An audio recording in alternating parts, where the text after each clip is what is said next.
Okay, we're rolling. Yeah, this is Syracuse Guy.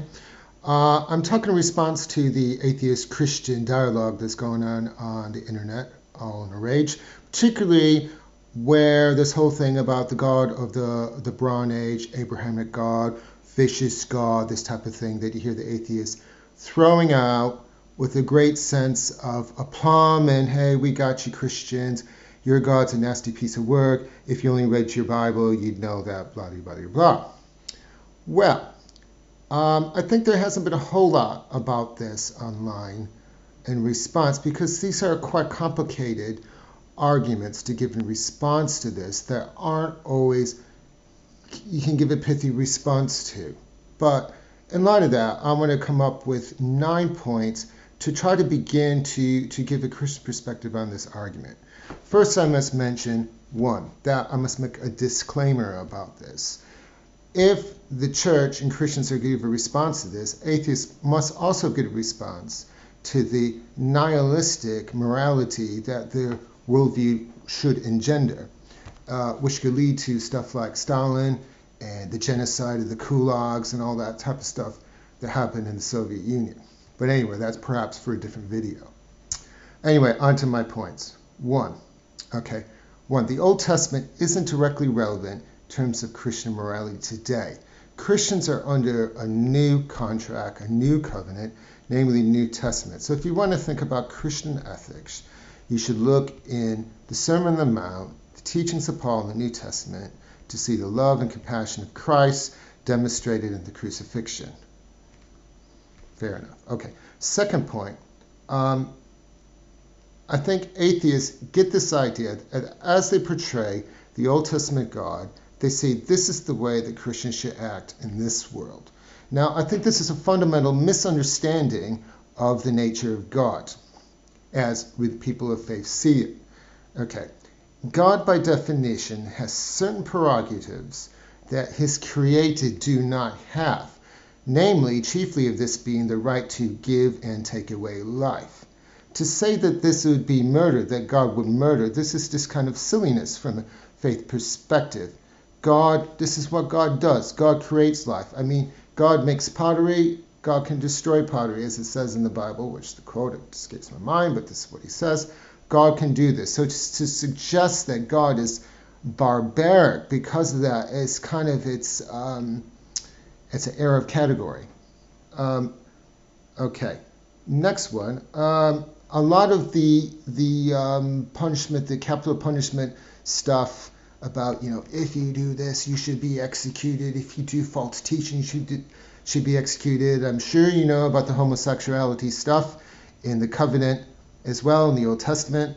Now, if you really read that carefully, you would see that virtually all these, except the one for murder, these type of things could be commuted. Okay, that and I highly find it very surprising if Israel even carried these things out.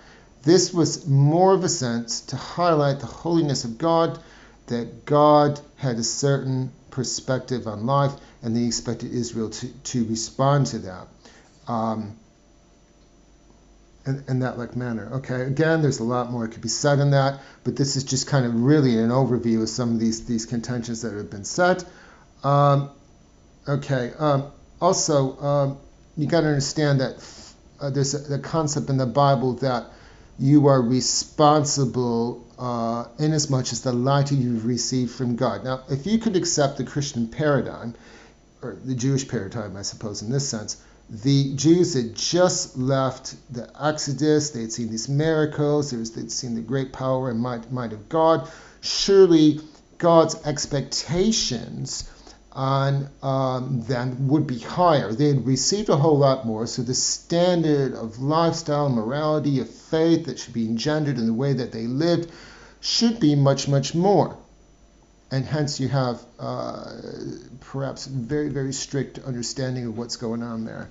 All right, now again, this whole idea of the conquest comes into play here as well. That the Jews go and slaughter all these people, so on and so forth, da da da da. Now, okay, I'm not saying that this isn't awkward, okay, but you got to remember that if you read the text of Joshua very carefully, God leads Israel, particularly in the battles of Jericho and Ai, and it was God who initiates judgment on the Canaanites, who had been given chance to turn from their sins for 400 years, if you look carefully back in the book of Genesis. Again, I'm alluding back to the fact that God is the author of life, and he has a right to take it away, that type of thing. In the religious paradigm, that doesn't really seem so barbaric. The whole slavery thing. Okay, now, obviously, there's issues with the translations of words. Servanthood, being a servant, okay? If you see this word slavery in America, this is a red herring. People think of 19th century, all this stuff that happened in America was, in many cases very barbaric. I've read Uncle Tom's Cabin, and, I know what this is like. I've studied this stuff, okay? This is what is not going on in the Bible, okay? You might not like it, but that's not what's going on there. Slavery here is a sense of, it could function in a lot of ways, but you have a sense in which it could function for someone who's in debt. It could be it's a welfare system in which someone takes them on for a period of years. They're taken care of, but they have to, it's almost like what we would call indentured servitude for many of the Jews. For foreigners who came to Israel, there would be a point, in the year of Jubilee that they would all be freed. But again, in the Old Testament law, Jews, foreigners, and aliens had to be treated with respect and their needs taken care of and this type of thing, okay? So if you're going to cherry pick and choose things of the law that you don't really, want to make fun of Christians at, you got to look at the whole thing. And this is what the whole thing is on about. Okay, again, back to the year of Jubilee. The year of Jubilee was after 49 years, and all debts were written off. And, like in our capitalist Western society, you get the rich getting richer and richer and richer for generations and generations, and breeds all types of corruption and inequality. And this is not what the law was about. The law was about, look, okay, maybe this would start to happen, but after 49 years, the slate was, the game started again, and everybody was equal. Okay, I think that's a pretty profound thing by Western standards, and it's a type of message that should really have resonance with atheists today and all people in Western society. And finally, let me just say that you got to understand that Christians are under the new contract in the New Testament, and it ain't really the type of society we live in as you're talking 4,000 years ago. So you need to put these things into context a bit.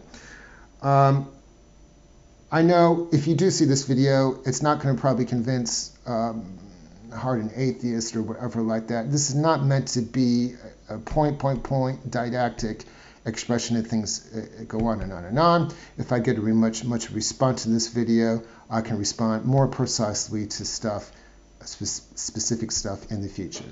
Thank you for listening.